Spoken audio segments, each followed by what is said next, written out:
तो सैम्पलिंग क्या होता है? सैम्पलिंग में कई बार हम लोग रिसर्च करते हैं और उसमें अनएक्सपेक्टेड एरर आ जाता है, तो उसको हम लोग ट्रैक डाउन करेंगे कि कहाँ पे क्या गड़बड़ हुआ। तो सैम्पलिंग के जैसे प्रोसेस जा रहे, तो अब सैम्पलिंग के लिए कुछ छोटी छोटी चीजें हम लोग देख लेते हैं थोड़ा सा। ऐसे तो सैम्पलिंग एक अलग से टॉपिक है जिसको अलग से भी पढ़ाएंगे, ये सैम्पलिंग नहीं पढ़ा रहे। पर वाई सैम्पलिंग, एक छोटा सा प्रश्न है कि why sampling. Answer, to remove bias. Bias मतलब होता है पक्षपात, ठीक है, या फिर एरर कह सकते हैं। To minimise error. जिनका जिनका पैट निकल जाएगा ना, उनको हो सकता है कि ये सब क्वेश्चन इंटरव्यू में पूछा जाए। अब नहीं पूछा जाएगा तो हमको मत बोलिए, क्योंकि रिटर्न में तो बहुत सारा क्वेश्चन था, इंटरव्यू में तो 2 ही 3 पूछेंगे आप लोग से, हो सकता है वहां नहीं भी लगे।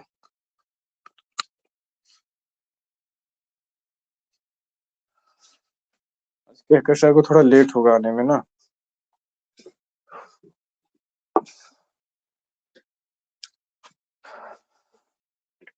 निधि बताइए, और क्यों सैम्पलिंग करते हैं? कल ये 2 चीज छूट गया था, बाकी चीजें तो बताई थे कि और क्यों क्यों सैम्पलिंग किया जाता है। आप लोग बताइए, एक एक पॉइंट भी तो कम से कम बताइए। सैम्पलिंग तो सर्वे का पार्ट है ना, जो कि सैंपल कलेक्ट करते हैं कहीं भी फील्ड में जाके, क्यों? ताकि जिससे हम अपने सर्वे में अच्छा सा रिसर्च कर पाए और कुछ रिजल्ट तक पहुंच पाए। गोलमोल जवाब लग रहा है, क्रिस्प नहीं लग रहा है। मतलब ठीक है, पर उतना शार्प नहीं लग रहा है। कट टू में कट कैसे बोलिएगा? अगर बोलिएगा इसी को तो, जैसे यहाँ पे 2 ऑप्शन लिखा है ना, कट टू कट एकदम। बायस को हटाने के लिए, एरर को मिनिमाइज करने के लिए,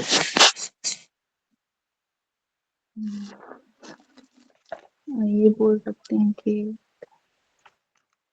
रिसर्च को सहज बनाने के लिए ना, सुगम बनाने के लिए, पॉपुलेशन हाँ, को रिप्रेजेंट और बनाने के लिए, रिप्रेजेंटेटिव बनाने के लिए, ठीक है। और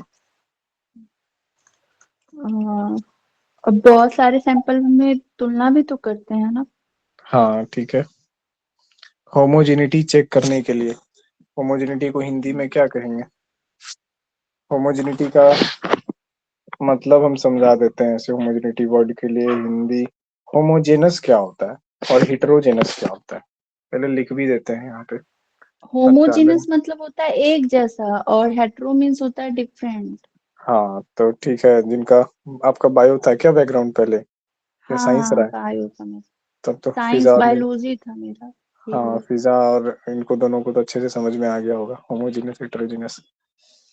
बाकी और कोई है भी कि नहीं क्लास में? कितने लोग हैं? एक निखत है और रागिनी है। निखत को भी हमको लगता है होमोजेनस हेटेरोजेनस पता है, रागिनी को भी पता है। चलिए, होमोजेनस हेटेरोजेनस समझ गए। तो एक जैसा, तो जब क्या होता है ना कि जब हम लोग सैंपल करते हैं तो अलग अलग सैंपल क्यों उठाते हैं सर? इसीलिए उठाते हैं कि होमोजेनिटी बरकरार रहे। होमोजेनस सैंपल होने से क्या होगा? होमोजेनस सैंपल होने से वो ट्रूली रिप्रेजेंटेटिव होगा, होगा कि नहीं होगा? वही सैंपल अगर हेटेरोजेनस है, जैसे कि आपने गर्म पानी में बहुत ज्यादा जो है ना, आपने सुसुम गुनगुना पानी लिया और उसमें चीनी घोल दी, तो बहुत ज्यादा चीनी घोल दी, घुलते वक्त चीनी घुल गया। उसके बाद गिलास को रख दिया। उसके बाद आप पी रहे हैं तो नॉर्मल पी रहे हैं, लेकिन जैसे जैसे नीचे का पानी पीते जा रहे हैं तो वो गाढ़ा लग रहा है और ज्यादा मीठा लग रहा है, तो वो जो सॉल्यूशन हुआ, वो सॉल्यूशन तो होमोजेनस हुआ नहीं, ठीक है। लेट से आने वाले पार्टी सावधान, आप लोग का थोड़ा थोड़ा छूट रहा है डेली का। तो होमोजेनस और हेटेरोजेनस में यही चीज है। बताइए मनीषा और चांदनी, क्या है होमोजेनस और हेटेरोजेनस? सर हम तो अभी ज्वाइन किए हैं। इसीलिए तो हम पूछ रहे हैं कि कैसे जानिएगा अभी क्या पढ़ा है। टाइम से कोशिश कीजिए, ठीक है। कोई हम डांट नहीं रहे, मतलब ऐसे हम डांटने वाले में मत लीजिएगा, हम बस कह रहे, रिक्वेस्ट कर रहे हैं हम आप लोग को, तो बस आ जाइएगा तो अच्छा रहेगा ना। हम फिर से बता देते हैं ऐसे। होमोजेनस और हेटेरोजेनस, जैसे कोई सैंपल है ना। होमोजेनिटी क्या होती है? होमोजेनिटी मतलब एक रसता, एक रूपता, समांग भी कहते हैं। हाँ, हिंदी में होमोजेनस सॉल्यूशन जो होता है, सॉल्यूशन हम लोग केमिस्ट्री में पढ़े थे, इसीलिए सॉल्यूशन बोल दिए। होमोजेनस का मतलब होता है समांग। होमोजेनस मतलब समांग, जिसका अंग सम हो। मतलब ये, जैसे मान लीजिए कि चीनी और पानी का हम घोल बनाए, ठीक है। तो एक एक टाइम पे आप चीनी पानी का उसमें एक टेम्परेचर पे आप घोल बना दिए। जैसे मान लीजिए चीनी लिया, पानी लिया, रूम का टेम्परेचर कितना, कुछ सर्टेन डिग्री सेल्सियस मान लेते हैं, मान लीजिए 35 डिग्री सेल्सियस मानते हैं। तो उस पे घोल दिए, घुल गया, चीनी पानी पी गए, ऊपर से नीचे तक एक जैसा लगा। लेकिन जब आप उसमें एक्सेसिव चीनी घोल दीजिएगा, थोड़ा गर्म कर दिए, पानी को गुनगुना कर दिए, उसमें और ज्यादा चीनी घुलवा दिए, उसके बाद पानी रूम टेम्परेचर पे आ गया।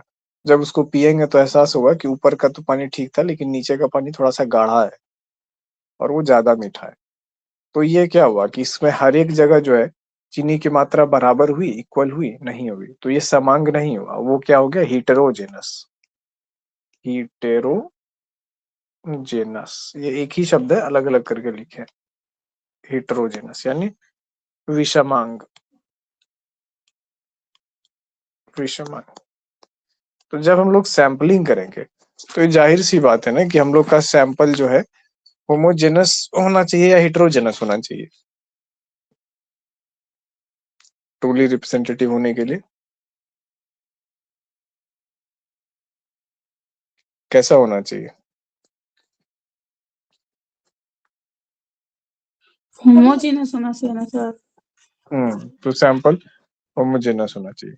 लेकिन एक प्रश्न ये भी पूछिए, रिसर्च मेथड एक ऐसा प्रोसेस बेस्ड सब्जेक्ट है, तो यहाँ केवल वही सही होता है जो प्रोसेस जैसा होता है और जो करना होता है, यहाँ कुछ सही गलत नहीं होता है। ये चीज याद रखना है। तो होमोजेनस सैम्पलिंग, सैंपल का होमोजेनिटी मेंटेन करने के लिए क्या करते हैं हम लोग, कई सैंपल उठाते हैं, एक पॉपुलेशन में से बहुत सारे सैंपल उठाते हैं कि जो है ना वो चीज रहे। अब लेकिन एक बात बताइए, अगर आपके सैंपल की प्रकृति में ही होमोजेनिटी नहीं है ना, जैसे आपके सैंपल की प्रकृति में उम्र का जो वेरिएशन है बहुत ज्यादा है, जैसे आपने 12 साल के ह्यूमन से लेकर के आपने 82 साल के जो है ना 82 ईयर्स के ह्यूमंस तक का आपने सैंपल बना लिया, उसमें से आप रैंडम सैंपलिंग करोगे तो होमोजेनिटी होगी? नहीं होगी। तो उस पे क्या होगा, रैंडम में कोई भी ज्यादा हो सकता है, कोई भी कम हो सकता है। रैंडम को मान के चलते हैं कि वो बेस्ट रिप्रेजेंटेटिव है, ठीक है। ये मान के चला जा रहा है कि बेस्ट रिप्रेजेंटेटिव है, लेकिन बेस्ट रिप्रेजेंटेटिव है कि नहीं, इसकी गारंटी कैसे है? ठीक है। तो सैम्पलिंग जो होता है ना, मल्टीपल सैंपल्स क्यों उठाए जाते हैं, सैंपल को होमोजेनस लगभग होमोजेनस बनाने के लिए। किसी भी सैंपल को कंप्लीटली होमोजेनस आप केवल सैंपलिंग से नहीं बना सकते। लेकिन अगर मेरा सैंपल ही हिट्रोजेनस है, सैंपल में इतना ज्यादा वेरिएशन है चीजों में, है ना। जानवरों पे हमने स्टडी की, जानवर में सब डाल दिया, बतख भी, गाय भी, बकरी भी, है ना, परिंदा भी डाल दिया, कीड़ा भी डाल दिया, जोंक भी डाल दिया, माइक्रो ऑर्गेनिज्म भी डाल दिया। अब ये इतना ज्यादा हिट्रोजेनस सैंपल हो गया, मतलब पॉपुलेशन ही इतना ज्यादा हिट्रोजेनस है कि उसमें से होमोजेनस सैंपल निकालना मुश्किल हो जाएगा। और तो ऐसे केसेस में क्या करते हैं हम लोग, एक चीज आप लोगों ने सुनी होगी, ये जिन बाबा, चलो हटो यार, अभी स्ट्रेटिफाइड सैंपलिंग, इसका हिंदी भी हम खोज रहे हैं, चिंता नहीं कीजिए। स्ट्रेटिफाइड सैंपलिंग, पहले इसको समझाते हैं, फिर उसके बाद इसको लिखाएंगे। स्ट्रेटिफाइड वर्ड गुच्छन बना है, प्रतिदर्श होगा सर। क्या होगा? गुच्छन प्रतिदर्श। गुच्छन, अच्छा, तगड़ा हिंदी है लेकिन आपका। गुच्छन हाँ नहीं प्रतिदर्श, सर मैम, पढ़े पढ़ाई हैं थी तो हम लोग को, इसीलिए। इसलिए याद है। हाँ। हाँ। स्ट्रेटिफाइड, लेकिन स्ट्रेटा का मतलब गुच्छ नहीं होता है, दुर्भाग्य। कौन लोग ऐसा अनुवाद कर दिया, इतना हिंदी कमजोर था तो क्यों किया ऐसा काम, छोड़ देता मेरे लिए, मेरा तो हिंदी भी बढ़िया है। स्ट्रेटा, गुच्छ का मतलब होता है क्लस्टर, तो इस हिसाब से गुच्छन प्रतिदर्श का अर्थ क्लस्टर सैंपलिंग होना चाहिए।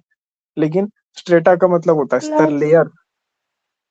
इसका शायद कुछ और होगा, क्लस्टर का ही गुच्छन होगा शायद। हाँ तब कुछ और ही होगा शायद, हो सकता उल्टा है बोल मतलब दिए। गलत बोल दी। हाँ उल्टा बोल दी। ओके ओके, ठीक है, फिर अनुवाद करने वाली की गलती नहीं है, स्टूडेंट्स की गलती है।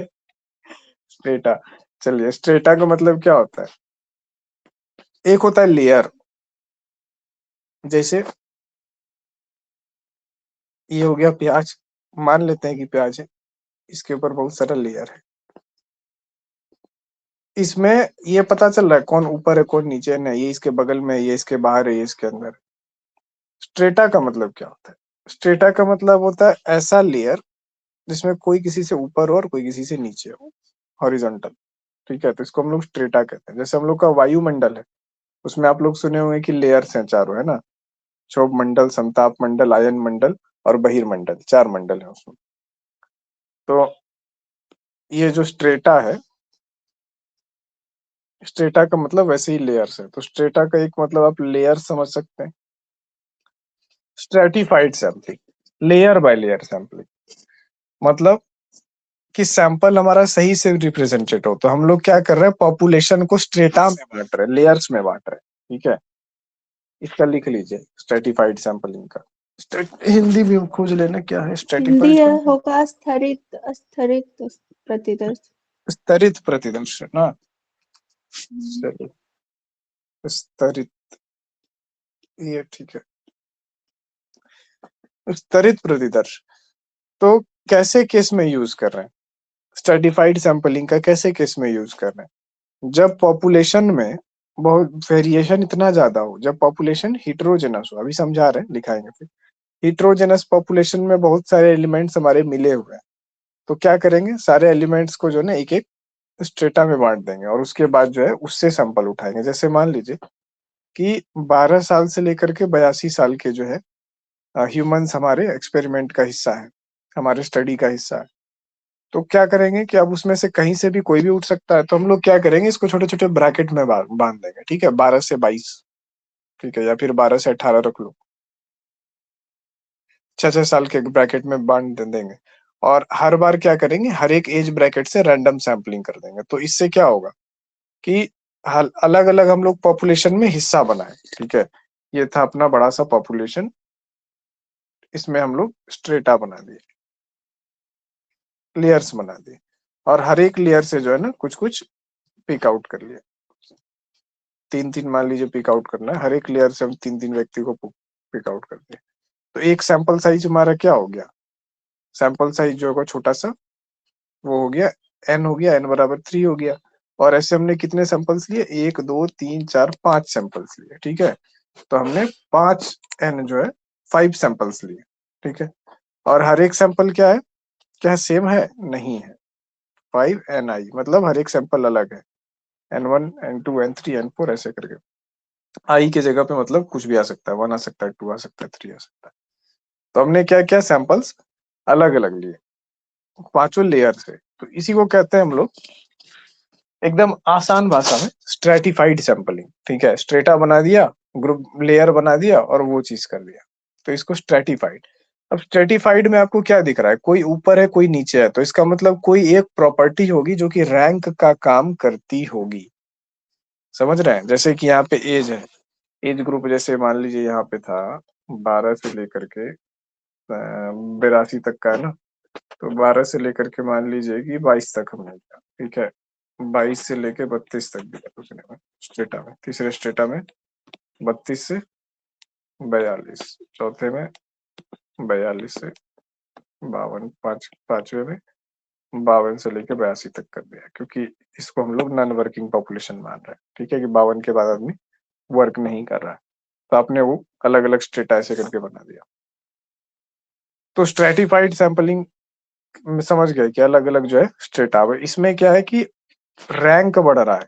ठीक है, वैल्यू क्या हो रही है, इंक्रीज हो रही है नीचे से ऊपर, जैसे जैसे स्ट्रेटा बढ़ रहा है वैसे वैसे वैल्यू बढ़ रही है, यही है स्ट्रेटिफाइड सैंपल। क्लस्टर सैंपल में रैंक या वैल्यू से कोई लेना देना नहीं होता है, अलग अलग गुच्छ बन गया और उससे ये ले लिया। तो क्लस्टर सैंपलिंग और स्ट्रेटिफाइड सैंपलिंग में क्या चीज होगी, यही चीज होगी कि हम स्ट्रेटिफाइड सैंपलिंग करेंगे इसमें, जहाँ पे वैल्यू की बात हो, जिसमें स्कोर बढ़ता जाएगा। जैसे जैसे ऊपर वाले स्टेटा में हम जाएंगे तो कोई ना कोई एक प्रॉपर्टी, जैसे इसमें क्या प्रॉपर्टी है, इसमें प्रॉपर्टी बराबर एज है ना, जो कि स्ट्रेटा के साथ बढ़ रही है। तो कुछ भी हो सकता है, एज की जगह पे कोई और चीज किसी न किसी लेवल पे जो है ना वो चीज इंक्रीज हो रही होगी। तो क्लियर है, स्ट्रेटिफाइड सैंपलिंग आसानी से समझ सकते हैं आप लोग। नहीं, एक बार थोड़ा सा और थोड़ा दूसरा वे में समझा के। देखिए, जैसे एक पॉपुलेशन है हम लोगों के पास, ठीक है, एक स्टडी करनी है, मान लीजिए स्ट्रेस लेवल की स्टडी करनी है हमें एक पॉपुलेशन के ऊपर, ह्यूमंस के ऊपर स्ट्रेस लेवल की, study of stress level on humans which are capable to work, या नॉर्मली ऐसे कर दीजिए, ऊपर वाला हम इसको हटा देते हैं 52 से 82, इसको 52 से 62 कर देते हैं, ठीक है। अब हो गया सीधा। तो 12 से 62 साल के लोगों पे जो है ना, ह्यूमंस पे रिसर्च किया गया, कोई एक स्टडी है जिसमें बोला गया कि स्ट्रेस के ऊपर रिसर्च करना है, हमको देखना है। तो अब 12 से 52 साल के बीच में उसमें सारे ह्यूमंस हैं, ऐसा नहीं है निश्चित कि किस ह्यूमन की कितनी संख्या है, सैंपल बड़ा सा पॉपुलेशन है। हमको रिसर्च किसके ऊपर लागू करना होता है? लागू करना तो पॉपुलेशन के ऊपर, करना किसके ऊपर होता है? सैंपल के ऊपर। करना है सैंपल के ऊपर, लागू किस पे कर रहा है? पॉपुलेशन के ऊपर।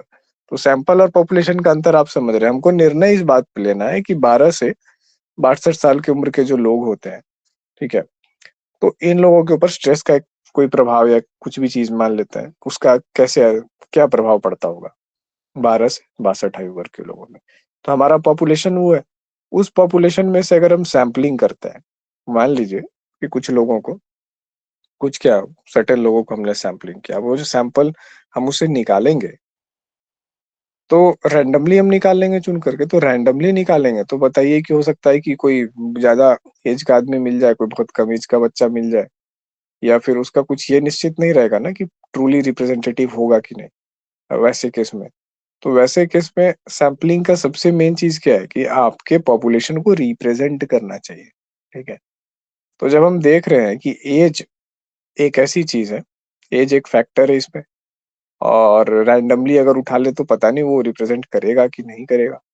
तो हम लोग क्या करेंगे, ट्रूली रिप्रेजेंटेटिव बनाने के लिए रैंडम सैम्पलिंग नहीं करेंगे, हम लोग पॉपुलेशन के लिए अलग अलग ग्रुप बना लेंगे, ठीक है।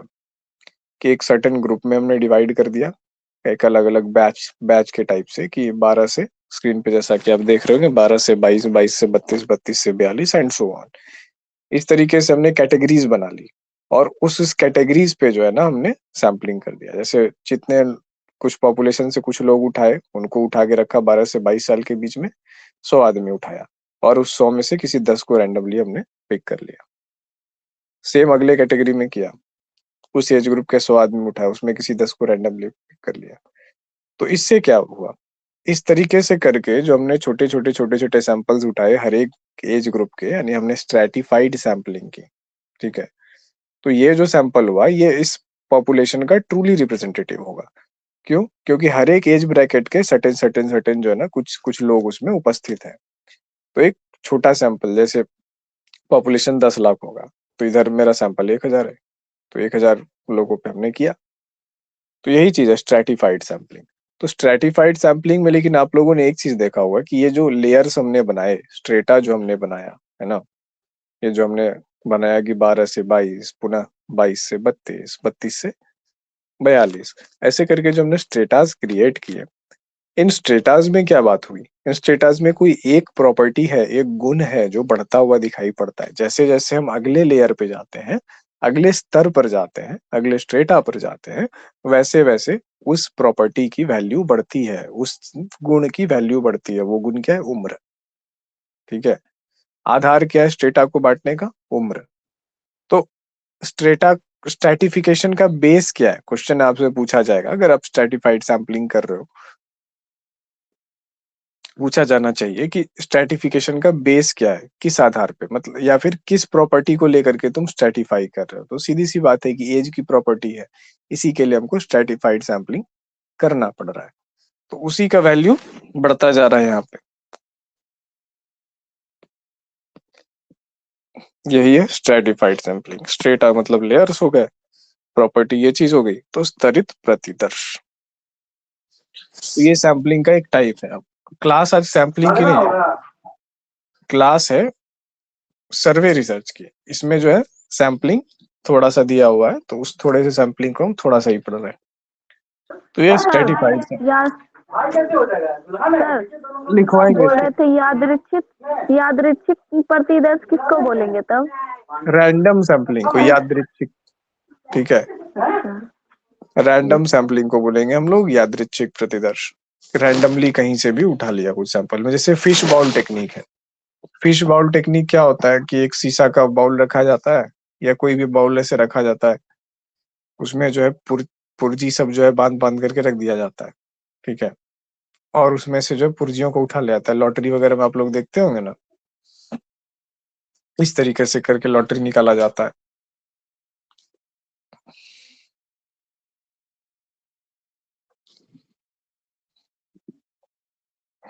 तो यही है रैंडम सैम्पलिंग, रैंडम नहीं सॉरी, स्ट्रेटिफाइड सैम्पलिंग, ठीक है। तो इससे क्या कर रहे हैं हम, बढ़िया से जो है ना, मतलब ट्रूली रिप्रेजेंटेटिव हम लोग कर रहे हैं। तो देखो रैंडम सैम्पलिंग से भी अच्छे अच्छे सैम्पलिंग के तरीके हैं। तो हम लोग यहाँ पे क्या करते हैं, सर्वे में जो है कई बार स्ट्रेटिफाइड सैम्पलिंग का यूज किया जाता है, क्योंकि आपके पास रैंडम सर्वे में क्या होगा, आपका जो रेंज होगा जिस भी प्रॉपर्टी का वो बहुत ज्यादा होगा। आप बाहर फील्ड में निकले हो सर्वे करने के लिए, पहुंच गए किसी के घर में, किस एज ग्रुप का आदमी मिलेगा, किस इनकम ग्रुप का आदमी मिलेगा, किस एजुकेशन स्टैंडर्ड का आदमी मिलेगा, उसका पॉलिटिकल ओरिएंटेशन क्या होगा, वो दोनों साइड एक्सट्रीम वैल्यू में जा सकते हैं, ठीक है। Number of people in family, हो सकता है एक फैमिली हो, कोविड में सब मर गया हो, अकेला बचा हो, या हो सकता है कि 12-15 को एकदम फौज लगा करके रखा हो, कुछ भी हो सकता है। तो आप क्या देख रहे हैं कि जब आप बाहर निकलते हैं तो आपको ना यूजुअली ज्यादातर क्यों चर्चा हो रही है इसमें, सर्वे रिसर्च में, क्योंकि सर्वे रिसर्च में स्ट्रेटिफाइड सैम्पलिंग का बहुत ज्यादा यूज होता है।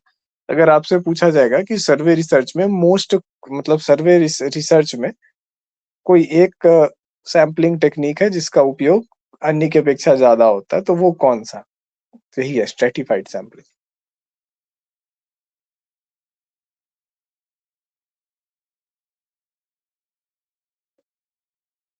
चलिए, तो methods used in collecting data through सर्वे।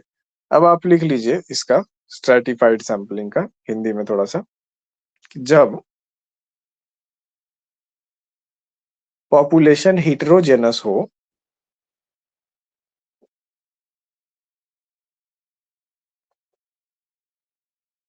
जब पॉपुलेशन हिट्रोजेनस हो और हम रैंडम सैम्पलिंग कर लें,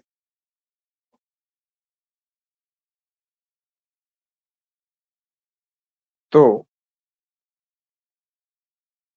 इस बात की शंका तो बनी रहती है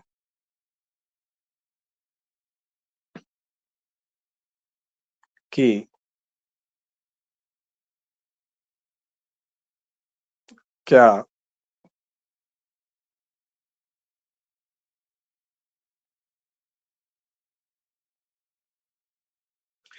पॉपुलेशन के सभी अवयव, इस बात की शंका तो बनी रहती है कि पॉपुलेशन के सभी अवयव अवयव का एलिमेंट्स, पॉपुलेशन के सभी एलिमेंट्स सही से चुने गए होंगे कि नहीं।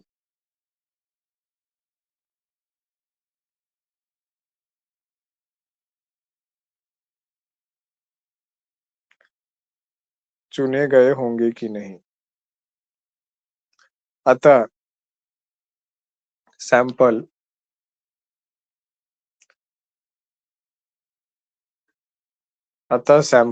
सही से पॉपुलेशन को रिप्रेजेंट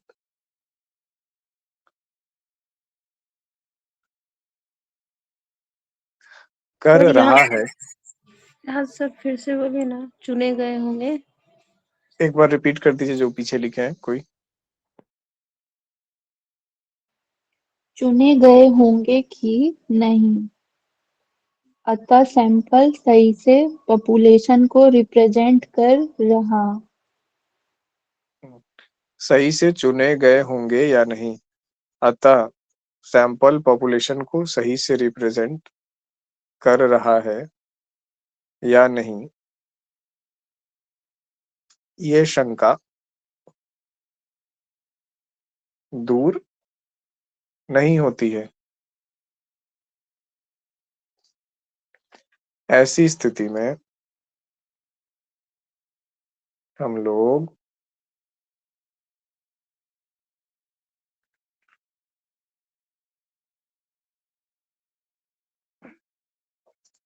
सैंपल को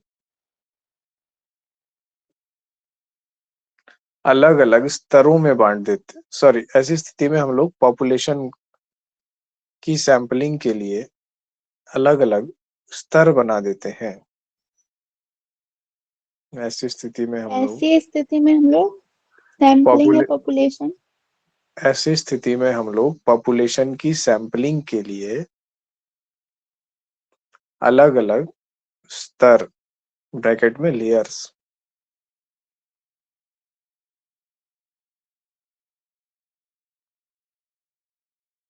बना देते हैं।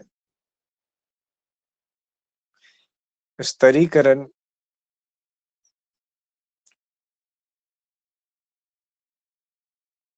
स्तरीकरण, हाँ ठीक है। इसके बगल में, स्तरीकरण के बगल में लिख दीजिए स्ट्रैटिफिकेशन, STRA, स्तरीकरण के बगल में स्ट्रैटिफिकेशन, स्टैंडर्डाइजेशन नहीं बोल देना इसको। इस स्तरीकरण का मतलब है स्ट्रैटिफिकेशन, STRATIFICATION। सर आज रिकॉर्डिंग हो रहा है क्या? हो रहा है। तो PDF या फिर भेज दीजिएगा ना, बाबू का बहुत तबीयत खराब है इसलिए हम नहीं अभी कर पाएंगे। कोई बात नहीं, ठीक है, देख लीजिएगा रिकॉर्डिंग, हम डाल देंगे वीडियो, ठीक है। तो एक बार रिपीट कर दीजिए तो हम ट्रैक लूज करेगा बीच में इंटरप्शन से। क्या लिखाए थे? स्तरीकरण स्ट्रैटिफिकेशन। नहीं, पूरा इसके एक बार पहले रिपीट कर था दीजिए तेजी से। पॉपुलेशन की सैम्पलिंग के लिए अलग अलग स्तर बना देते हैं। स्तरीकरण स्ट्रैटिफिकेशन। हाँ, स्ट्रैटिफिकेशन के द्वारा सैंपल को ट्रूली रिप्रेजेंटेटिव, स्ट्रैटिफिकेशन जो लिखे थे वो तो लिखे ही थे, स्तरीकरण या स्ट्रैटिफिकेशन के द्वारा सैंपल को ट्रूली रिप्रेजेंटेटिव बनाने की इस विधि को स्ट्रैटिफाइड सैंपलिंग कहते हैं। स्तरीकरण ब्रैकेट में स्ट्रैटिफिकेशन की प्रक्रिया के द्वारा सैंपल को ट्रूली रिप्रेजेंटेटिव बनाने की इसी प्रक्रिया को स्ट्रैटिफाइड सैंपलिंग कहते हैं। अगला पॉइंट लिख लीजिए। इसमें ध्यान देने योग्य बात यह है कि हर लेयर या स्तर, ब्रैकेट में स्तर भी लिख सकते हैं, हर लेयर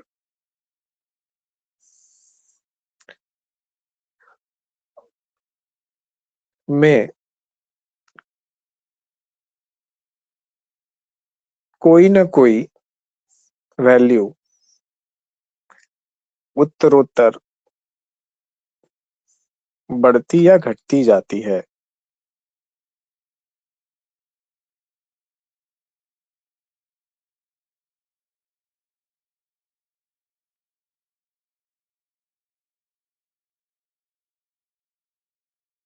बढ़ती या घटती जाती है।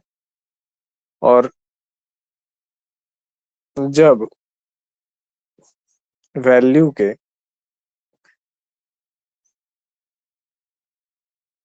बढ़ने घटने की बात नहीं होती है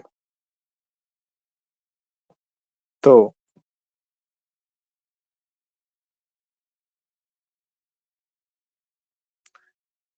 इसे स्ट्रैटिफाइड सैंपलिंग नहीं कहते हैं।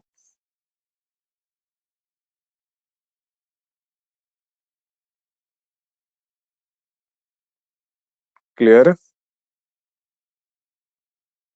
अब समझने वाले समझ भी गए, लिखा हुआ है तो ध्यान में भी रहेगा कि क्या हो गया स्ट्रैटिफाइड सैंपलिंग। क्या कहता, आप लेकर के लिख लीजिएगा किन्हीं से। सर कितना से पेज छोड़ना होगा? बता देंगे जो लिखिए। कितना छोड़ना है बता एक दीजिए। पेज। कितना? एक पेज। ठीक। तो methods used in collecting data through survey research. तो सर्वे रिसर्च में क्या क्या मेथड या क्या क्या इंस्ट्रूमेंट का हम लोग यूज करते हैं, उसी में पहला इंस्ट्रूमेंट था सैम्पलिंग। जिसमें सैम्पलिंग के अंदर हम लोगों ने स्ट्रैटिफाइड सैम्पलिंग पढ़ी। स्ट्रैटिफाइड सैम्पलिंग ही क्यों पढ़ी सर? इसीलिए पढ़ी क्योंकि इसका बहुत ज्यादा यूज होता है सर्वे रिसर्च में। मोस्ट फ्रीक्वेंटली अगर ऐसा क्वेश्चन आता है कि मोस्ट फ्रीक्वेंटली या आमतौर पर यूज किया जाने वाला इन चारों में से कौन सा मेथड रहता है, तो आप ये बना सकते हैं। हालांकि ये बहुत वैज्ञानिक क्वेश्चन तो नहीं हुआ, लेकिन जब कह दे कि आमतौर से, तो आमतौर वाली बात हो, जनरल यूज की बात हो, तो कह सकते हैं कि इसका यूज होता है। और ये गोल मटोली आंसर हुआ मेरे हिसाब से, ये बहुत शार्प आंसर नहीं हुआ और शार्प क्वेश्चन भी नहीं था, क्योंकि हम इस चीज को, हमको लगता है कि मतलब आम तौर पे क्या होता है, कुछ नहीं होता है। सारा का सारा चीज आप क्या यूज करेंगे, ये आपका स्टडी का टॉपिक पे डिपेंड करता है, प्रॉब्लम पे डिपेंड करता है, किस मेथड को लगाएंगे, अन्य चीजों पे डिपेंड करता है। तो आमतौर जैसी बात कुछ होनी नहीं चाहिए, पर ठीक है, क्वेश्चन में पूछा जाता है तो क्वेश्चन ना यार, अब इतना तो कोई बैठ के तर्क वितर्क करके क्वेश्चन बनाता नहीं है ना। दूसरा इंस्ट्रूमेंट जो होता है वो क्वेश्चन यूज होता है। क्वेश्चन के 3 प्रकार है, ठीक है। ये 3 प्रकार आप देख लीजिए, यहाँ पे लिखा हुआ है, मेल सर्वे, ग्रुप एडमिनिस्ट्रेड क्वेश्चन और हाउस होल्ड ड्रॉप ऑफ सर्वे। ये तीनों लिख लीजिए। अब इसको समझा देते हैं। क्वेश्चन मतलब क्या है? प्रश्नावली है। मेल सर्वे क्या होता है? मेल का मतलब होता है कि आप किसी को मेल कर दिए, डाक के द्वारा भेज दिया। अब मेल सर्वे के अंदर ईमेल भी आ जाता है। तो पहले क्या होता था कि सर्वे एक डाक के द्वारा भेजा जाता था, ठीक है, सर्वे फॉर लोगों को सर्टेन एड्रेस पे, जो पार्टिसिपेंट्स हैं सर्वे के, उनको भेज दिया गया।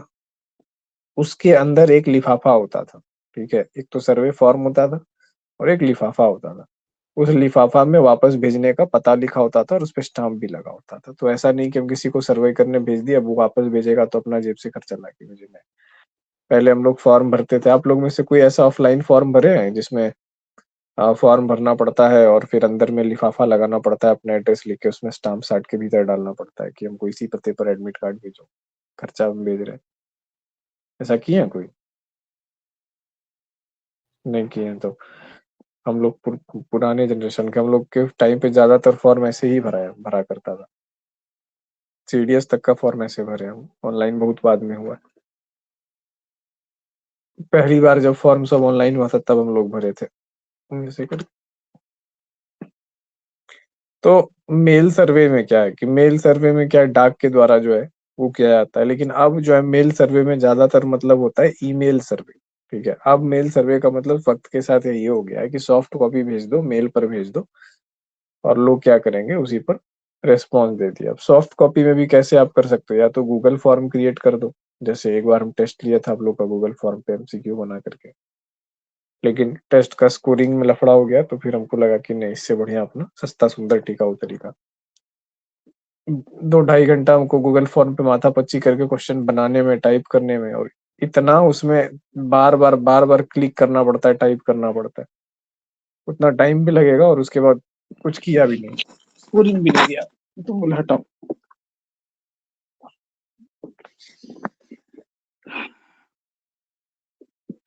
तो मेल सर्वे क्या है? कन्वीनियंट मेथड, कह रहा है कि टाइम कंज्यूमिंग कम है और कन्वीनियंट मेथड है रिस्पॉन्स देने के लिए। तो इसके हिसाब से कन्वीनियंट है, तो ठीक है, कन्वीनियंट है। मेल के द्वारा भेज दिया लोगों ने, सही में कन्वीनियंट है वो, नॉर्मल सर्वे के मुकाबले। आप किसी के पास जाइए, टाइम लीजिए, नहीं तो मोबाइल पे भेज दिए, क्विज की तरह खोल करके जो है भर दिया, हो गया। तो यही होता है मेल सर्वे। तो मेल सर्वे के लिए क्या है कि जहाँ पे ऑन स्पॉट आपको रिस्पॉन्स चाहिए होगा या डिटेल्ड आंसर चाहिए होगा, तो वो आपको नहीं मिल पाएगा, ठीक है। ऑन स्पॉट रिस्पॉन्स का क्या मतलब है कि कई बार जो रिस्पॉन्स होता है वो अगर आपके सामने में व्यक्ति कर रहा हो तो आप उसको समझ रहे होंगे किस कंटेक्स्ट में बोला, ठीक है। तो जैसे एक सेंटेंस है ना, बहुत छोटा सा, ऐसे जो लड़कों को सलाह दी जाती है सबसे ज्यादा कि प्यार मोहब्बत धोखा है, पढ़ ले बेटा मौका है, ठीक है। तो ये कहा जाता है कि इसके पहले कि आप 24-25 के हो जाओ, पूरा पढ़ाई वढ़ाई करके अपना फिनिश कंधा बंधा मजबूत कर लो, तो प्यार मोहब्बत धोखा है ये सब कुछ नहीं, अभी पढ़ लो, मौका है ना, तो उसके बाद मौका नहीं मिलने वाला है, बहुत दिक्कत हो जाएगी चीजों को बैलेंस करने में। तो यह कहा गया उसको। अब इसको व्यक्ति ने कई तरीके से समझा, ठीक है। अब देखिएगा, अगर हम सामने किसी को यही बात बोलते हैं तो उसका जो रिस्पॉन्स होगा उससे हमको समझ में आ जाएगा कि इसका इसने क्या मीनिंग लिया। अभी हमने जिस पर्सपेक्टिव से, मान लीजिए अगर हम किसी यंग लड़के को बोलते हैं कि यही चीज सेम चीज बोलते हैं, तो मेरा कहने का वो चीज दूसरा है कि भाई लेट हो जाएगा, है ना, पढ़ाई वढ़ाई और ये चीजों में या अदर चीजों में जो है तुम सही से कंसंट्रेट नहीं कर पाओगे, तो बाद में फिर जो है ना हर जगह दुनिया में लोग एज बैरियर लगा के बैठे हैं कि हमको इतने एज तक का आदमी चाहिए, उसके ज्यादा एज का आदमी हम लाएंगे नहीं। अब ज्यादा एज का आदमी को लाएगा तभी तो उसको रगड़ा हुआ और तगड़ा आदमी भी मिलेगा।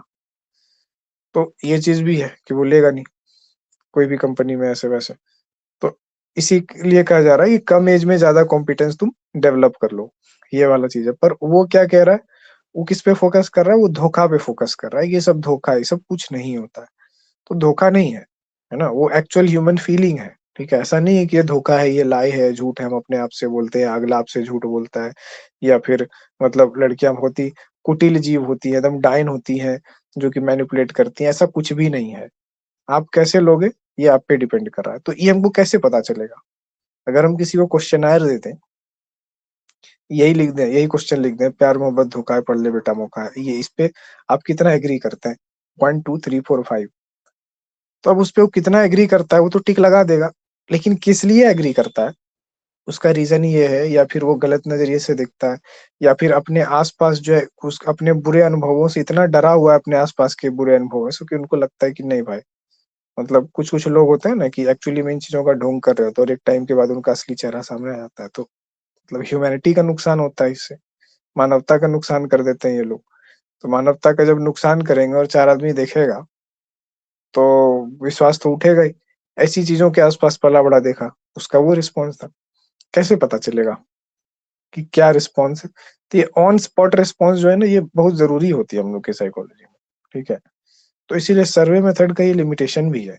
और साइकोलॉजी में जब कोई इन्वेस्टिगेशन किया जाता है, कोई भी साइकोलॉजिकल इन्वेस्टिगेशन हो, चाहे क्लिनिकल इन्वेस्टिगेशन हो, है ना, या अदर किसी रीजन से इन्वेस्टिगेशन हो, जॉब के लिए हो, तो उसमें कभी भी एक मेथड का आप लोग देखे होंगे यूज नहीं किया जाता है। क्यों? हर एक मेथड, अलग अलग मेथड्स का यूज किया जाता है और सबके स्कोर्स को कोरिलेट किया जाता है। और अगर स्कोर्स में कोरिलेशन नहीं आया तो माना जाता है कि कैंडिडेट झूठ बोल रहा है।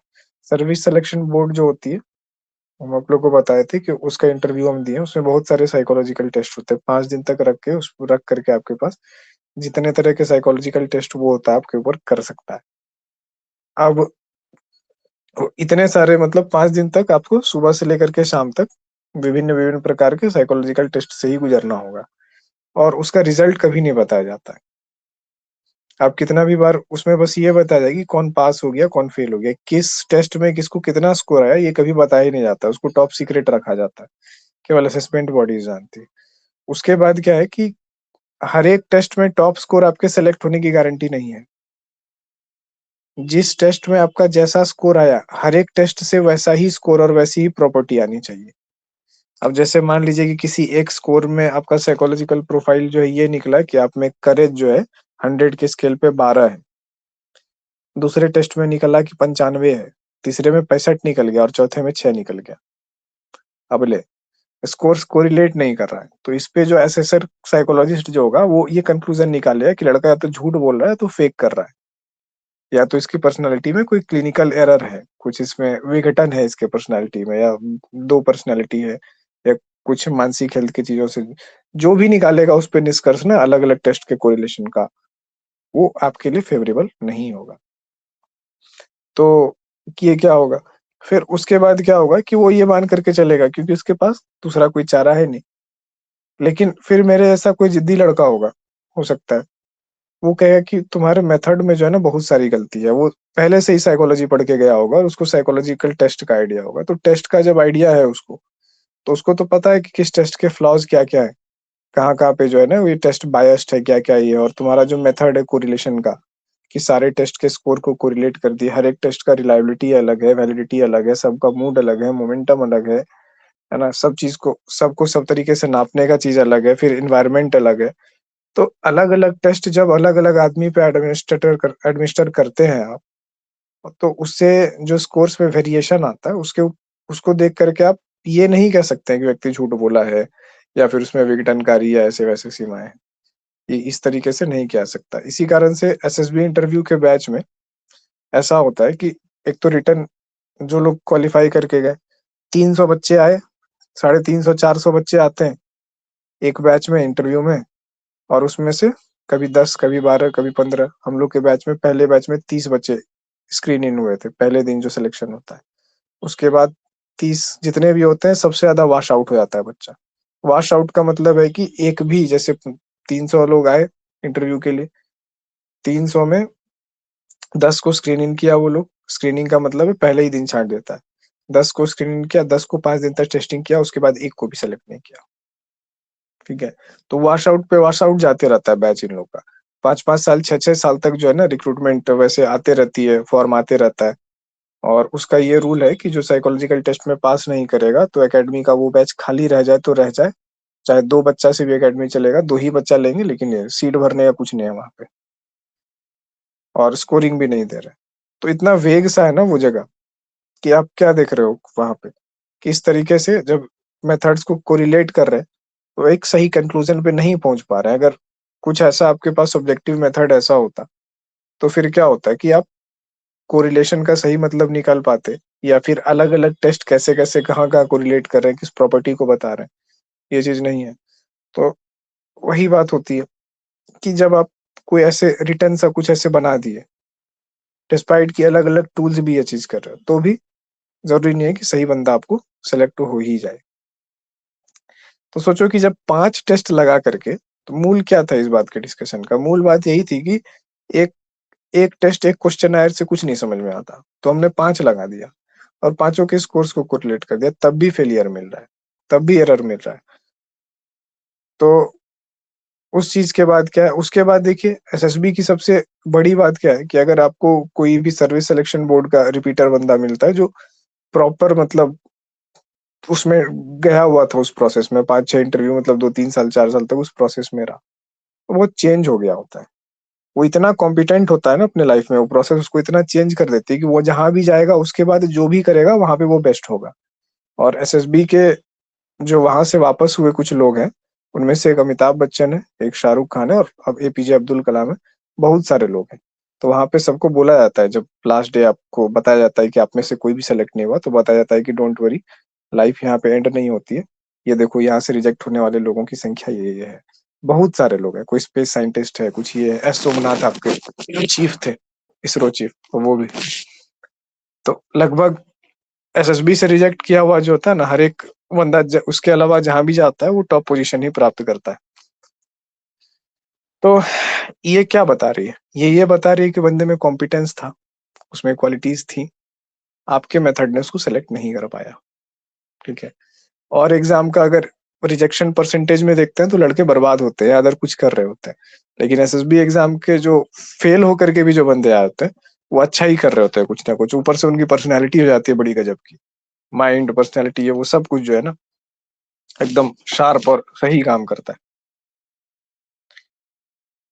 तो ये देखा कि 5 और इतने साइंटिफिक टेस्टिंग से गुजरने के बाद भी सही से नहीं आ रहा, तो भैया तुम्हारा एक मेल सर्वे क्या सही बात बता देगा क्या, निकाल देगा साइकोलॉजिकल चीजें, इतनी गहराई है जिस चीज में, कभी नहीं निकाल सकता, ये है इसकी लिमिट। ठीक है, तो हमेशा जो है ना क्या क्या याद रखना है, कोई भी मेथड हम लोग पढ़ते हैं उसका लिमिट याद रखना है, लिमिटेशन, और दूसरा कि क्या उसका पावर है, कि कहाँ पे उसका यूज किया जा सकता है, कैसे सिचुएशन में वही टूल ज्यादा प्रभावशाली है। अब जैसे सेफ्टी पिन है, कान खोदते हैं लोग उससे, सेफ्टी पिन के पीछे घुमा करके, है ना, लगा करके, तो कान की सफाई लोग करने लग रहे हैं उससे, तो वो उस केस में भी प्रभावशाली है। सेफ्टी पिन कहाँ कहाँ प्रभावशाली है आपको पता रहेगा तब तो आप यूज करेगा, और कहाँ कहाँ आप यूज नहीं कर सकते। अगली चीज, group administered questionnaire, group administered questionnaire, इसमें क्या है, जैसे हम आप लोग का टेस्ट ले रहे थे, शुरू में क्या कर रहे थे, क्वेश्चन ऐसे दिखा रहे थे। अब टेस्ट के दिन सबको जो है ना टाइम अलग अलग चाहिए होता था, तो हम बोले कि अब क्वेश्चन पेपर ही डाल देते हैं फिर। नहीं तो क्या हो रहा था, यहाँ पे ग्रुप एडमिनिस्ट्रेड क्वेश्चन नहीं होता, क्वेश्चन जो है हम सामने स्क्रीन पे लगा दे रहे थे और आप लोग अपने कॉपी में आंसर लिख रहे थे। ठीक है, तो आप लोग को इंडिविजुअली नहीं दिया जा रहा था, एक ग्रुप के रूप में आपको फॉर्म करके एक टाइम और एक प्लेस दे दिया गया, लिंक दे दिया गया, आप वहां पे आओ और उसमें जो है वो चीज करो। और देखिए जो बच्चे जो है ना कि कोई भी टेस्ट नहीं दिए थे इतना टेस्ट में। मेरा प्रिडिक्शन ये था कि जो भी बच्चा मतलब जो बच्चे ऐसे होंगे जो कि इन टेस्ट में से कोई टेस्ट नहीं दिए होंगे, 2 महीना से ज्यादा वो क्लास में टिकने वाला, 2-3 महीना से ज्यादा टिकने वाला नहीं है, और वही चीज हुआ। या तो वो लोग मतलब बस आते जाते मुसाफिर हैं, राहगीर हैं, या तो वो जा चुके हैं। तो टेस्टिंग बहुत कुछ कहता है आपके बारे में, आपके मोटिवेशन लेवल के बारे में।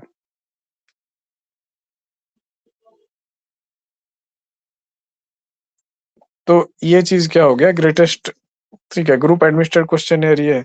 अब इसमें क्या है कि टाइम एक ये चीज होती है, और स्ट्रक्चर्ड सीक्वेंस दिया जाता है। देखिए क्वेश्चनियर जब भी होगा ना तो स्ट्रक्चर्ड होगा, तो बार बार इसमें स्ट्रक्चर्ड है स्ट्रक्चर्ड नहीं है बोलने का कोई पॉइंट नहीं है। तीसरा पॉइंट जो है हाउस होल्ड ड्रॉप ऑफ सर्वे, इसका जो नाम है उसी से स्पष्ट है, ग्रुप एडमिनिस्ट्रेटेड क्वेश्चनियर, मतलब ग्रुप के ऊपर क्वेश्चनियर को एडमिनिस्ट्रेट कर रहे हैं, इसीलिए हम इसमें फालतू का आप लोगों को पॉइंट लिखा करके ना कोई फायदा नहीं है। क्या पॉइंट को डिटेल में लिखा है क्या, कि नाम से ही स्पष्ट है? मेरे समझ से तो नाम ही बस काफी होना चाहिए। ये जो नोट्स है ना, इसका पीडीएफ दे दीजिएगा। अच्छा ये पीडीएफ, हाँ ये पीडीएफ दे देंगे। नोट्स नहीं है, ये तो इग्नू का बुक है। हाँ, वही बुक का। हाँ इसको रेफरेंस के लिए हम बस सामने में रखें कि ये चीज है, ठीक है हम भेज देंगे PDF. Household drop off survey, इसमें household drop off survey में क्या है कि देखिए एक हाउस होल्ड दूसरा ड्रॉप ऑफ। अब इसमें हाउस होल्ड ड्रॉप ऑफ नहीं रहता, केवल हाउस होल्ड सर्वे रहता। तो क्या होता, घर घर जा रहे हैं और पूछ रहे हैं, ठीक है। जैसे आप लोग देखते हैं कि जो टीचर्स होते हैं उनको जो है दुनिया भर का सारा काम करवाता है, हमको आज तक समझ में आया टीचर से ही क्यों करवाता है। इलेक्शन का काम हो, जनगणना का काम हो, पंजीयन का काम हो। एक बार तो नीतीश कुमार को शराब तस्कर को पकड़वाने के पीछे टीचर को लगाने का विचार कर रहे थे, तो हमको लगा कि क्या है मतलब, टीचर जा करके शराब तस्कर को पकड़ेगा, जो आदमी हथियार हो, जो पुलिस को नहीं बज रहा है, उसको टीचर जाएगा छड़िए। मतलब मूवी भी देख लिया है क्या कोई नीतीश कुमार, कि टीचर समाज सेवी व्यक्ति है जाके है कि ज्ञान दे। टीचर दिमाग लगाएगा ना, उसके पास पेशेंस होता है शायद इसलिए। हाँ तो पर टीचर के पास वो मतलब पावर और वो चीज नहीं ना है कि एक तस्कर को पकड़ सके, वो एक माफिया एक ऑर्गेनाइज्ड क्राइम के पीछे लग सके। टीचर एक नहीं सॉफ्ट नहीं, ये ओवर हो प्रोफेशन है। गया। हाँ, हाँ सॉफ्ट हो गया, वो थोड़ा ओवर काम हो गया। हाँ तो मतलब वही है कि टीचर को माफिया पूछेगा, उसके लिए तो कमांडो चाहिए। तस्कर जो होते हैं, जो ऑर्गेनाइज्ड क्राइम होती है, उसके लिए स्पेशल फोर्सेज या स्पेशल यूनिट बनाया जाता है। और आप टीचर को कह रहे थे, तो बेसिकली क्या है, drop off survey, household survey जो होता है, हाउस होल्ड सर्वे का मतलब है घर घर जा करके सर्वे करना, और हाउस होल्ड ड्रॉप ऑफ सर्वे का मतलब है कि घर घर गए, नॉक किए, सर्वे डाल दिए उनको हाथ में कि सर क्वेश्चन भर दीजिएगा, अगले शुक्रवार को फिर आएंगे ले जाने के लिए, कलेक्ट करने के लिए। तो ये जो है क्या होता था, हाउस होल्ड ड्रॉप ऑफ सर्वे जो है ये किया जाता था। अब एक टाइम पे जब हम छोटे थे तो हमको याद है कि कुछ पंथ या संप्रदाय जैसे नहीं होता है कि रिलीजियस एफिलिएशंस होते हैं अलग अलग, मेरे वो गुरु हैं, ये गुरु माँ है, या ये पंथ है संप्रदाय, ऐसे करके जो है वो चला करता था। तो मोहल्ले में लोग आते थे किसी मत से या संप्रदाय से, वो एक छोटी सी पुस्तिका लेकर के आते थे, तो पुस्तिका घर घर बांटते थे, और फिर बोलते थे कि मंगलवार को आ जाएंगे हम पुस्तिका ले जाने के लिए। उस पुस्तिका में क्या होता था कि सबका नाम वाम लिखा होता था, नाम एड्रेस वगैरह ये सब चीज लिखा होता था, पूछता था कौन आदमी है, कितना कितना आदमी है, सबको दो। उसमें गायत्री मंत्र लिखा होता था, गायत्री परिवार वाले लोग होते थे, तो वो क्या बोलते थे कि इसको पुस्तिका को भर के देना है, क्या करना है, गायत्री मंत्र को बार बार लिखना है, रिपीट करना है। तो इस तरीके से जैसे उन्होंने किया, तब बोलेगा सर ये इसमें सर्वे क्या हुआ, क्या सर्वे हुआ। अब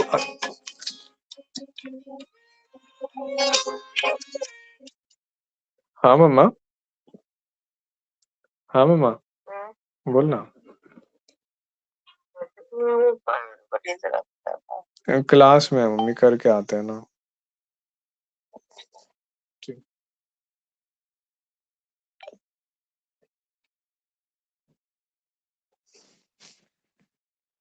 तो क्या है कि ड्रॉप ऑफ सर्वे में आप जाके ड्रॉप कर दिए और उसके बाद जो है अगला बंदा आपको देगा। तो ये गायत्री मंत्र वाला ये चीज था, पर इससे क्या पता चलता है, आप जब सर्वे का रिस्पॉन्स कलेक्ट करने जाओगे, ठीक है, आप कलेक्ट करके आए, तो कितने आपका इन्फ्लुएंस कैसा है उन लोगों के ऊपर, है ना। इन्फ्लुएंस किस बात से पता चलता है, इन्फ्लुएंस इस बात से पता चलता है कि कितने लोग आपको फॉलो करते हैं, ये जो थाली बजाओ, है ना, झंडा लगाओ, ये सब जो एक्सपेरिमेंट था कि कोरोना आया तो थाली बजाना है सबको, ये सब आप लोग को क्या लगता है कि क्या था वो? ये इस बात की टेस्टिंग थी कि जो है कितने लोग मेरे कमांड को फॉलो करते हैं, मेरा इन्फ्लुएंस कैसा है। तो चलिए रिलीजन में मानते नहीं है कि उस चीज़ को होगा, ये धर्म वाली बात होगी, आस्था वाली बात होगी, लेकिन पॉलिटिक्स में ऐसा बहुत होता है। और हमेशा आप लोगों ने देखा होगा, जैसे जब भी ऐसा कुछ बेहुदा काम जो है करने के लिए लोगों को बोला गया और लोगों ने ग्रुप में ऐसा किया सेंसलेस काम, इस सोशल एक्सपेरिमेंट में, तो उस टाइम पे कोई एक कंट्रोवर्शियल विधेयक जो है संसद में पारित किया गया जिसपे कि बहुत ज्यादा बवाल हो सकता था। तो अब बवाल होगा कि नहीं, कितने लोग मेरे फेवर में जाएंगे, कितने लोग मेरे अगेंस्ट में जाएंगे, इसके लिए पहले एक बेहुदा सा एक्सपेरिमेंट किया गया अपने इन्फ्लुएंस को मापने के लिए, थाली बजाने का, कुछ बजाने का। जब देख लिया गया कि इतने लोग मेरे सपोर्ट में ऑलरेडी हैं बिना माइंड लगाए, तो इसका मतलब अगर हम कोई क्वेश्चनेबल काम करते हैं तो उसपे ज्यादातर संभावना है कि लोग क्वेश्चन नहीं उठाएंगे और विपक्ष इसका फायदा नहीं उठा पाएगा। फिर वही हुआ, जब जब ऐसा किया गया, कभी किसान बिल लाया गया, कभी कुछ लाया गया, कभी कुछ लाया गया। ये होता है सोशल एक्सपेरिमेंट। तो उस तरीके से किया गया और फिर देखा गया कि क्या उसका रिस्पॉन्स है। उसमें कुछ केसेस में ये चीज होगा। तो जब भी, है ना, कोई पॉलिटिशियन अपना इन्फ्लुएंस मापने के लिए कोई भी एक्टिविटी करे या करने के लिए कहे या कुछ कैंपेन चलाए, तो आपकी नजर कैंपेन पे नहीं है, आपकी नजर पार्लियामेंट पे रहनी चाहिए कि वहां कौन सा बिल आ रहा है, कौन सा बिल पेश होने वाला है, किस पे चर्चा हो रही है। और निश्चित कुछ ना कुछ कंट्रोवर्शियल 200%। ये स्ट्रैटेजी केवल इंडियन गवर्नमेंट की नहीं है, ये ब्रिटेन में भी होता है, यूएस में भी होता है, अब इंडिया में भी होने लगा है।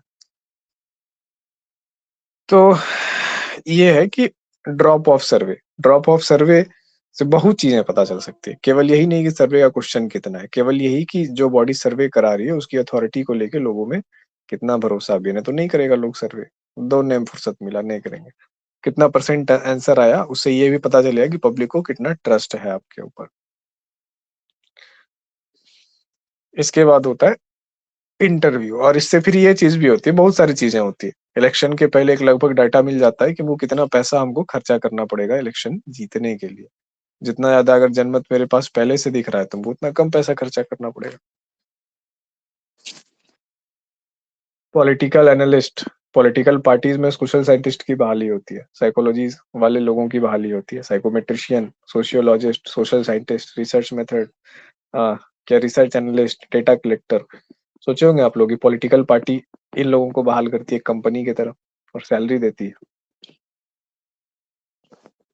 ये चीज करने वालों को। ये उसका वर्किंग पार्ट है, इंजन वाला पार्ट है, जो कि हम लोग को दिखाई नहीं पड़ता।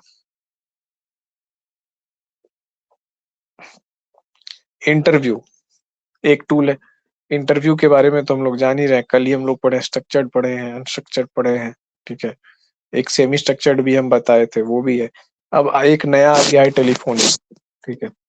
तो अब टेलीफोनिक इंटरव्यू को क्यों इसमें डाला है हमको समझ में नहीं आता, क्योंकि क्लासिकली स्ट्रक्चर्ड, अनस्ट्रक्चर्ड और सेमी स्ट्रक्चर्ड ही होनी चाहिए। अब आप उसको टेलीफोन पे करो या सामने करो, फिर भी टेलीफोनिक इंटरव्यू एक कैटेगरी इसलिए बन जाए क्योंकि इसमें आप केवल वोकल क्यूज को पहचान सकते हैं, सामने से बॉडी लैंग्वेज को ऑब्जर्व नहीं कर पाते हैं कि आदमी झूठ बोल रहा है या सच बोल रहा है, ठीक है। तो अब जैसे मान लो कि ये क्या है कि टेलीफोनिक और सामने से बहुत ज्यादा अंतर होता है। मान लो कि आपको शक हो गया कभी अपने पार्टनर के ऊपर कि भैया ये जिसको अपना दोस्त बता रहा है, दोस्त बता रही है, ठीक है, कि ऐसे करके जो है ये है, बहुत अच्छा है, ऐसे वैसे ये वो, तो जो है ना इसका कुछ दूसरा बात है, ये पुराने प्रेम को अपने जीवन में रखना चाह रहा है दोस्ती के बहाने। तो टेलीफोनिक बातचीत से आप कभी नहीं पकड़ पाएंगे, आप सामने से मिलवा दो दोनों को, बॉडी लैंग्वेज से समझ में आ जाएगा, ठीक है। और स्ट्रेसफुल सिचुएशन अगर आप क्रिएट करके गए हो ना, तो सामने उसके हैंड फिजिटिंग ये वो मूवमेंट से समझ में आ जाएगा, स्टैमरिंग से, पॉज से, अब खट से पकड़ में आ जाएगी क्या है कहानी। तो टेलीफोनिक इंटरव्यू और सामने वाले इंटरव्यू में क्या होगा, बहुत ज्यादा अंतर हो जाएगा, क्योंकि कहा भी जाता है कि हमारे कम्युनिकेशन का जो ये होता है 70 to 75% कम्युनिकेशन हमारा नॉन वर्बल होता है, हमारी बॉडी लैंग्वेज, ठीक है। अ, हमारे सटल क्यूज, हमारे eye movement, hand fidgeting, breathe का रेट, आंख किधर है, गेज किधर है, गर्दन कितनी डिग्री पे झुका हुआ है, ठीक है, आई बॉल का मूवमेंट, बॉडी कैसे रिलैक्स वे में है, हार्ट बीट। तो 75% जो है ना आपकी कम्युनिकेशन नॉन वर्बल है, और 25% जो है वर्बल है। तो 25% में आप झूठ बोलोगे, 75% का झूठ आप नहीं ना बोल पाओगे। तो इसी से क्या होता है कि झूठ पकड़ना सबसे आसान काम है, खटाखट खटाखट पकड़ाता है झूठ।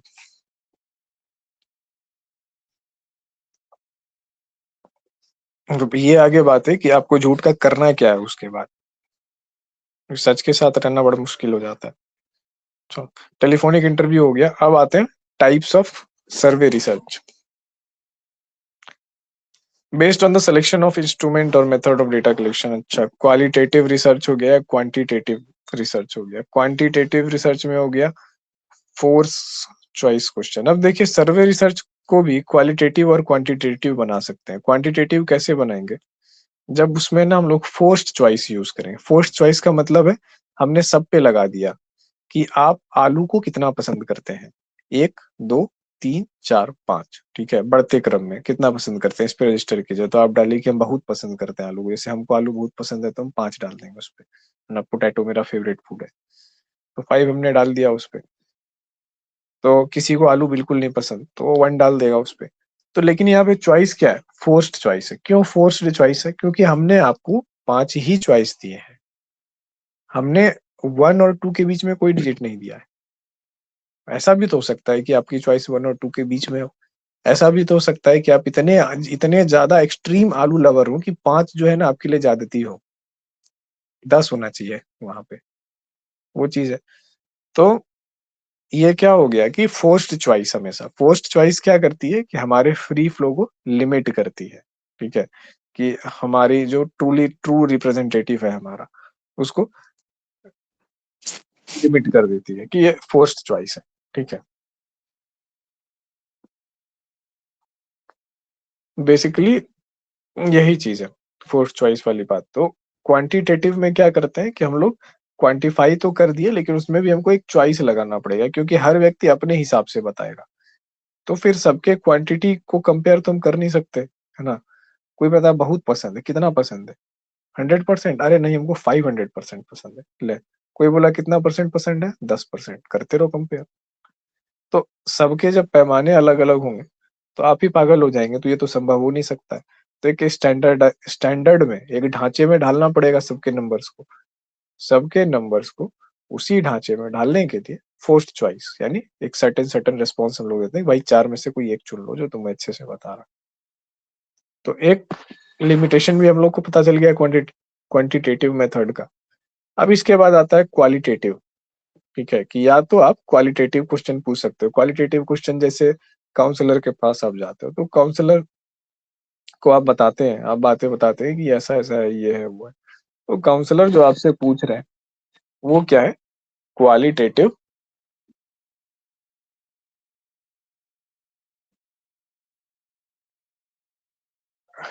क्वालिटेटिव जो है काउंसलर आपसे पूछते हैं कि क्वेश्चंस आपसे डिग्री में नहीं पूछते हैं, आपसे पूछते हैं क्या हुआ, कैसे हुआ, है ना, उसके बाद तुमने क्या किया, तुम्हें कैसा लगा। अच्छा, उस चीजों को जानने परखने की कोशिश करते हैं। जो काउंसलर चीजों को सुने, जो काउंसलर चीजों को देखे, जानने परखने की कोशिश करे, वो काउंसलर क्या है, एक अच्छा काउंसलर है, ठीक है। एटलीस्ट स्टार्टिंग के ईयर्स में तो जरूर। लेकिन जब कई बार हो जाता है कि अनुभव इतना ज्यादा हो जाता है ना कि देख के भी समझ में आ जाता है, या लगभग लगभग वहां तक पहुंच जाते हैं, तो वो भी बहुत अच्छे काउंसलर हैं। लेकिन जो काउंसलर या जो साइकोलॉजिस्ट एज्ड नहीं है, अनुभव नहीं है, और वो चीजों को अच्छे से सुनता नहीं है, वो चीजों को पेशेंट के ऊपर थोपता है, तो उस काउंसलर या उस साइकोलॉजिस्ट से बेटर है कि वो काउंसलर या साइकोलॉजी का काम नहीं कर रहा होता, वो कुछ बिहार पुलिस या अदर कुछ काम कर लेता तो ज्यादा अच्छा रहता उसके लिए और उसके पेशेंट्स के लिए।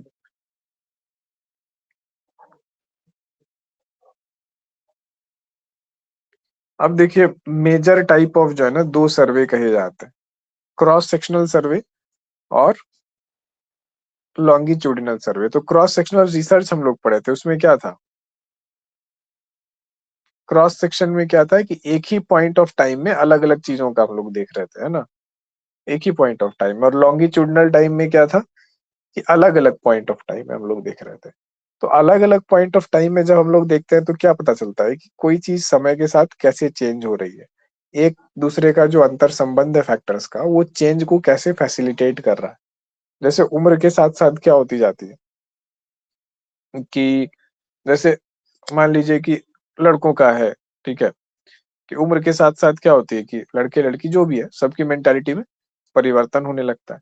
एक टाइम के बाद जब लड़का 30s रीच करने लगता है तो उसको लगता है कि नहीं, मतलब पैसा होना बहुत ज्यादा इंपॉर्टेंट है। इवन जो लड़का पैसा को कुछ नहीं भी समझता था, उसको भी लगता है कि नहीं भाई, मतलब पैसा तो चाहिए जीवन में, ठीक है, ये चीज होने लगता है। अब किसी को ये चीज 15 साल से ही हो जाती है। तो ये क्या है कि एज के साथ साथ जब उसका सोसाइटी, उसके आसपास की चीजें जो है, ये चीज आने लगती है। जैसे जैसे आप एज के साथ बॉयज के ऊपर रिस्पॉन्सिबिलिटी आने लगती है, उसको पता है कि यार सबके रिस्पॉन्सिबिलिटी, जो भी रिस्पॉन्सिबिलिटी उसको पूरा करने का सोर्स है, और जब तक अदर का रिस्पॉन्सिबिलिटी पूरा नहीं करेंगे तब तक अदर को हम खुश देख नहीं सकते। जब तक उसकी डिमांडों को पूरा नहीं करेंगे तो अगला खुश रहेगा नहीं। तो मनी इतना इंपॉर्टेंट है कि मनी नहीं है तो फिर पीस नहीं है, ये वाला चीज हो जाता है लड़कों के लिए लाइफ में।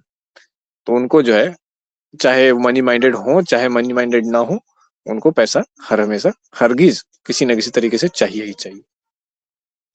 चेंज हुआ ओवर द टाइम। हमने क्या किया, मान लीजिए मेरे रिसर्चर के क्वेश्चन आया कि ऐसा क्या हो जाता है कि ये जो मतलब जो यंग मेन रहते हैं, इतना मस्त सा होता है, एकदम बाका खुशगवार गा रहा है, मस्त खुश है, सब कुछ जो है, और एक टाइम के बाद जाकर के फ्रस्ट्रेटेड खुसट सा आदमी रह जाता है, जो ये इस तरीके का इतना अजीब हो जाता है कि ना उसको बच्चे पसंद करते हैं,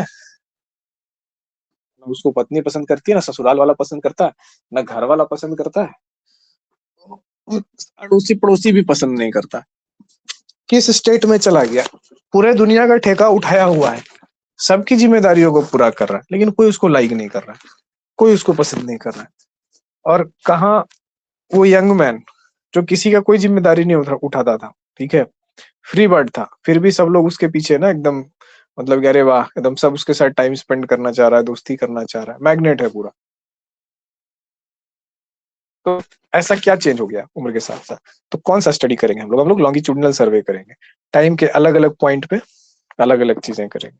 इसके बाद दोनों का मिक्स भी, अलग अलग एक ही पॉइंट पे अलग अलग चीजों का देख रहे हैं, और फिर सेम चीज को अलग अलग पॉइंट, टाइम के पॉइंट पे हम लोग कर रहे हैं, जैसे हर एक साल सेम चीज को कर रहे हैं। तो क्या क्या हो रहा है कि जो फैक्टर्स चेंज हो रहे हैं उसका भी हम लोग ये देखते हैं। तो बस वही है, क्रॉस सेक्शनल जैसे रिसर्च होता है, तो उसी क्रॉस सेक्शनल वाली चीज को हम लोग सर्वे में लगा देते हैं। मतलब पॉइंट ऑफ टाइम स्थिर है, सिंगल टाइम है।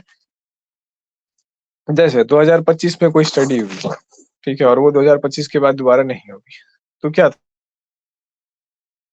सेक्शनल सर्वे देख लिया कि इस पॉइंट ऑफ टाइम पे ऐसी ऐसी रियलिटी है, लॉन्गिट्यूडनल सर्वे करना है, उसी सर्वे को अलग अलग टाइम के बिंदु पर रिपीट कर रहे हैं। तो क्या पता चल रहा है, इस टाइम पर 2024 में ये निकला था, 2025 में ये, 2026 में ये, 27 में ये, 30 में ये। तो अंतर भी पता चल रहा है कि समय के साथ चीजें। तो ये दो तरीके जो है ना, मेनली जो है टाइप्स ऑफ सर्वे रिसर्च में इंपॉर्टेंट है। अब देखिए ट्रेंड स्टडीज, कोई ट्रेंड चला हुआ है उसके बारे में जो है आपको स्टडी करना है। अब देखिए सोशल मीडिया, जैसे हम सोशल मीडिया को कहते हैं कि बहुत खतरनाक है सोशल मीडिया, इवन हम लोग के टाइम में जितना खतरनाक सांप नहीं है, स्नेक नहीं है, उससे ज्यादा खतरनाक सोशल मीडिया है। अगर आप सांप छिपकली तिलचट्टे से डर रहे हो और सोशल मीडिया को गले लगा रहे हो, तो आपको अपने जीवन से सोशल मीडिया को निकालने की जरूरत है। और एटलीस्ट अगर निकालने की जरूरत नहीं है तो आपको डिजिटल हाइजीन की जरूरत है। डिजिटल हाइजीन का मतलब होता है डिजिटल स्वास्थ्य, डिजिटल स्वच्छता, या आपका एल्गोरिदम आपको ऐसी ऐसी चीजें ला करके दे जिससे आपके लाइफ में वैल्यू एडिशन हो। ट्रेंड क्या करता है, ट्रेंड एल्गोरिदम को सरपास करता है। एल्गोरिदम समझते हैं ना, सोशल मीडिया पे आप जैसी चीजें देखेंगे वैसा ही चीजें आपको दिखाते जाएगा वो। या एक दो चीज वैसा देख लिए, मान लीजिए कि हाँ चलो टाइम पास के लिए आपका गार्ड डाउन है, डिफेंस डाउन है, कि हाँ चलो ऐसे ही माइंडलेसली देख रहे हैं, एक चीज देख लिया, अच्छा अच्छा लगा नहीं लगा, कुछ भी देख लिया, उसको 4 ही सेकंड देखे, देख लिया, हटा दिए, तो उसके पास मेमोरी बनती जाएगी, वो कुछ वैसी वैसी चीजें आपको लाता जाएगा। तो क्या कर रहा है कि वो डिवाइस आपके माइंड को प्रोग्राम कर रहा है वैसी चीजें दिखा दिखा के, और आप क्या हो, अनगार्डेड हो, आप हिप्नोसिस के स्टेट में हो। हिप्नोसिस की तरफ आप बढ़ रहे हो, आप सजेक्ट में, और आप सजेस्टिबल स्टेट में कैसे गए? जैसे हिप्नोसिस में क्या होता है, प्लेजर दिया जाता है, मतलब पीस दिया जाता है, रिलैक्सेशन दिया जाता है। तो उस टाइम पे आप क्या होते हो, रिलैक्सेशन ढूंढ रहे होते हो, आप दुनिया के आसपास से कट गए, मोबाइल निकालिए, उसमें देख रहे हैं, आपका सारा सेंसेस एक जगह फोकस हो गया। इसको देखो हिप्नोसिस से कितना रिलेट करता है। तो बेसिकली सोशल मीडिया का एक पर्सपेक्टिव ये भी है कि वो डिजिटली हिप्नोटाइज कर रहा है लोगों को, और फिर उसमें जाकर के अपना इन्फ्लुएंस डाल रहा है, आपकी मेंटालिटी को प्रोग्राम कर रहा है। तो ऐसी चीज हम क्यों करने दें किसी को, हम वो करेंगे। तो अलर्ट वे में चला रहे अगर आप सोशल मीडिया, जो चीज आपको अच्छा नहीं लगा आप उस पे 3 डॉट पे गए और उसके बाद नॉट इंटरेस्टेड कर दिया, ठीक है, रिपोर्ट करते गए, नॉट इंटरेस्टेड करते गए, देखिए एल्गोरिदम वो कुछ नहीं बिगाड़ पाएगा। आपके दिमाग के अनुकूल, आपके कैरेक्टर के अनुकूल, आपको जो चीजें चाहिए जीवन में आगे बढ़ने के लिए, उसके हिसाब से फिर कंटेंट एल्गोरिदम जो है वो फोर्स हो जाएगा आपको कंटेंट प्रोड्यूस करने के लिए। तो आप एक सोशल मीडिया के पॉजिटिव यूजर हो गए, आप उसके शिकार नहीं हुए। अगेन एल्गोरिदम या ट्रेंड, जैसे जहाँ पे ट्रेंड स्टडीज हम लोग देख रहे हैं ना, ट्रेंड क्या करता है, ट्रेंड क्या करता है कि हवा की तरह चल जाता है और सब वो चीज दिखाने लगता है। तो क्या होता है कि सब लोग धीरे धीरे उसके उनको लगता है कि अच्छा ये तो नॉर्मल है, जबकि हो सकता है कि बहुत ही वाहियात हो। लेकिन आपका एल्गोरिदम अगर बहुत मजबूत होगा सोशल मीडिया का, तो आप तक ट्रेंड भी नहीं पहुंचेगा, क्योंकि ये जान रहा है कि ये व्यक्ति रिपोर्ट कर देगा, ये अलर्ट है, ये नॉट इंटरेस्टेड कर देगा। तो अगर बार बार ये रिपोर्ट कर रहा है, ये प्लीजर के स्टेट में नहीं है, दुखी है मेरे कंटेंट से, तो हमको इस व्यक्ति को दुख नहीं देना है भैया, हमको इस यूजर को खुश रखना है। तो आपको खुश रखने के लिए वो वैसा कंटेंट देगा, फिर वो आपको अजीबोगरीब ऐड दिखाने से भी डरेगा, क्योंकि उसको आपको कस्टमर बनाए रखना है, उसको हुक्ड रखना है अपने आप को। ट्रेंड स्टडीज में क्या है, ट्रेंड, कुछ एक ट्रेंड चल गया सोशल मीडिया पे, ठीक है, पॉपुलेशन क्या है, एक है, लेकिन इस ट्रेंड से कितने लोग प्रभावित हो रहे हैं? तो क्या करेंगे, ट्रेंड स्टडी में वही चीज होगा कि कोई एक ट्रेंडी चीज चल गई, एक तरह का चश्मा चल गया, यूथ में वो चीज चल गया, अब कितने लोग प्रभावित हो रहे हैं? तो क्या करेंगे हम लोग वहां पे, लॉन्गिट्यूडनल रिसर्च अपनाएंगे, टाइम के अलग अलग पॉइंट पे जो है देखेंगे, हाँ, वो डिजाइन कितने लोगों ने खरीदा, सेल्स डाटा हम देखते जाएंगे टाइम के हर एक पॉइंट पे, कि जो है हर इस वीक में इतना सेल हुआ, इस वीक में इतना सेल हुआ, इसका मतलब ट्रेंड ग्रो कर रहा है। तो इस तरीके से कंपनीज जो होती हैं या जो भी प्रोडक्ट बना रही है, सर्विसेज बेच रही है, वो ट्रेंड एनालिसिस करती है।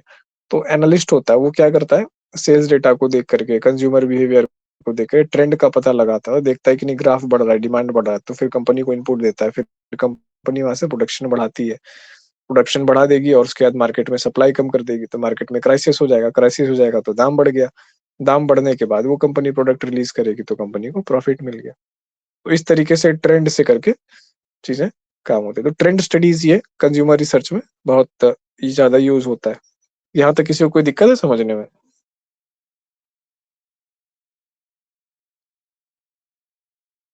क्या लिखना भी है ट्रेंड स्टडीज के बारे में? सर उसके लिख ऊपर लीजिए। जो पॉइंट सब समझाए तो वो सब का पॉइंट नहीं लिखवाइएगा। नहीं, क्रॉस सेक्शनल और लॉन्गिट्यूडनल तो समझे हुए हैं ना पहले भी, हाँ सर। रिसर्च, बस वही चीज है, इसीलिए नहीं लिखवाया इसको। ट्रेंड स्टडीज लिख लीजिए, थोड़ा सा याद रहेगा। ट्रेंड स्टडीज जो है टॉपिक लिख करके नीचे लिखिए लॉन्गिट्यूडनल रिसर्च,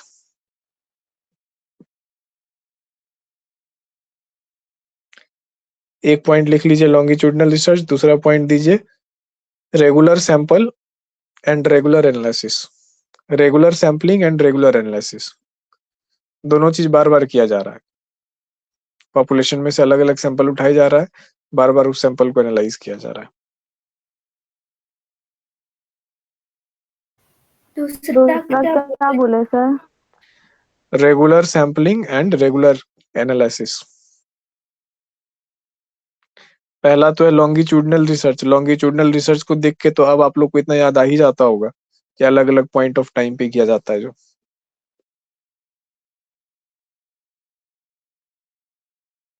तो ये क्या है, ये जो ट्रेंड स्टडीज होता है, अब ट्रेंड स्टडी है, मान लीजिए कि हम पशु आहार बनाने वाली कंपनी है, तो हम ट्रेंड का स्टडी कर रहे हैं। तो ट्रेंड स्टडी से ऐसा थोड़ी है कि कोई व्यक्ति आ गया वो कर दिया, हाँ इतना ट्रेंड स्टडी है 1 साल तक, उसके बाद रैप अप कर देंगे, नहीं, ये तो हमको जिंदगी भर करना होगा, रेगुलर का काम है मेरा। आदमी आएगा चाहे आदमी जाएगा, एक एनालिस्ट आएगा, दूसरा एनालिस्ट, एक एनालिस्ट जाएगा तो दूसरा एनालिस्ट आएगा, इस तरीके से काम होते रहेगा, लेकिन रिसर्च प्रोजेक्ट रुकेगा नहीं। तो ट्रेंड स्टडीज क्या होती है, चलती रहती है। तो नीचे लिख दीजिए एक पॉइंट, निरंतर चलती रहती है।